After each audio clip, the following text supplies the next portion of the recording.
Sarap.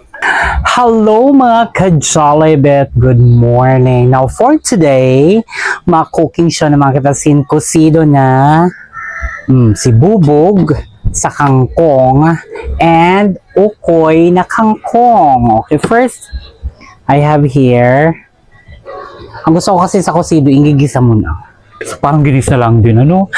Pero, bet ko sa kanya kasi, may aslum, may unsiyasin, suwa, dava. So first, isutik ko lang ini, nambutahan tayo ini sinanik. So I have here pounded garlic.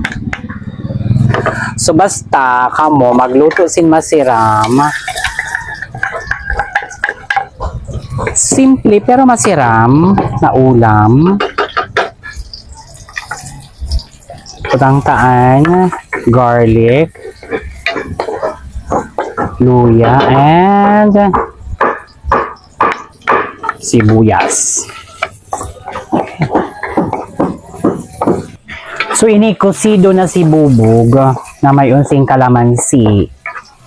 So in fairness, and butang tasing kangkong, hali ako sa kangkungan ni Jollibet. So butangan ta na ini sa water level. Fairness. Some water belly, butangan ta na ini na kamatis. Nan ini na sili para may spice ang cocido ta, and lemongrass, then takpan ta siya.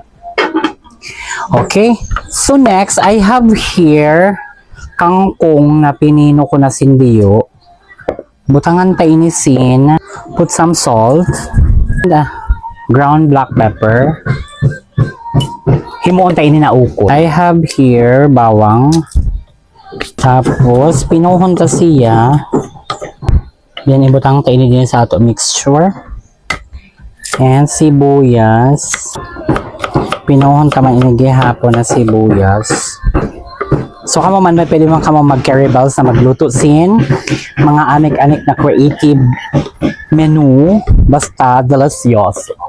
So, since makangkungon ako niyan, so, ibutang ta ini din sa ato mixture. Okay. So, okay. Then I have here egg. Butahan tayo sin egg bells. Okay. Egg bells. Don't wanna egg bells. Tapos, mekos-mekos ta siya. Tortahon tayo ini na kangkong. So, diri mo pili pag pinuhon ini sing grabe. Kay baga na ini ang mixture sa lumpiang Shanghai. Butahan tayo inisin all-purpose. Just 2 tablespoons. Okay. Red flour. Just also 2 tablespoons. And mix it together. Wow, it's beautiful ang mixture. So, ukoyon ta ini. So, depende kung gaano nakalapot ani mo niyo na ukoy. Okay. Particular sa mga bata na diri nagkakaon sin veggies, so you can use and create your recipe like this. So himon ta siya na crispy ukoy na kangkong. Wow, it's beautiful mixture.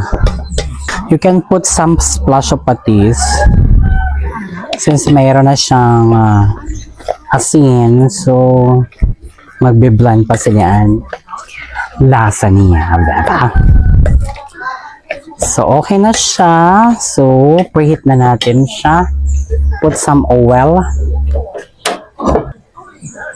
More oil. Now, nagkulo na ato cocido. So, let us put our sibubog.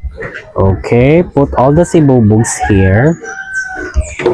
Then, put the kangkong. Okay. Some salt. And cover it again. Let us see our cocido. Ay, wow. Okay. So, tadihan tayo na cocido ta.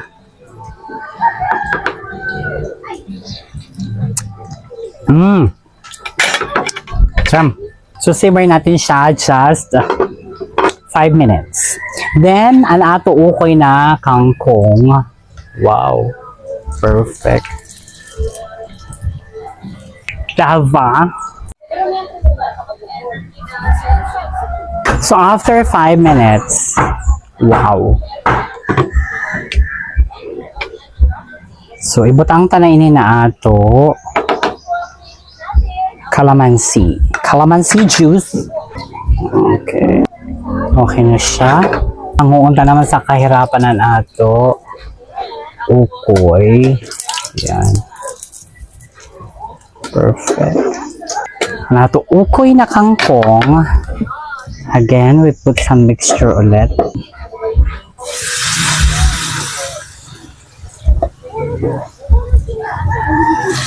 So next, tadihan tayo na ato kosido. Haber daw.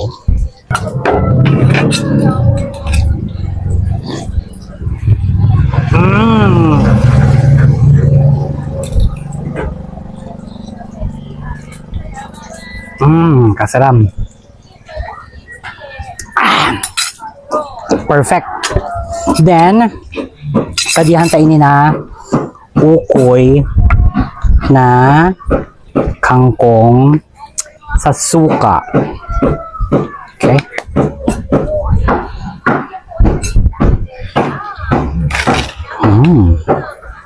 Crispy. Try na to.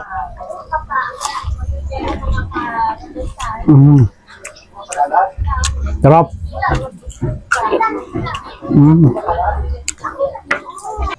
Ayan ako. Tuli nga na sinaing.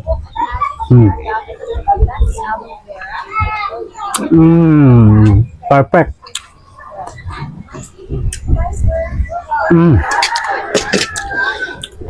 Really, really good. So, na pa himonin yun yan.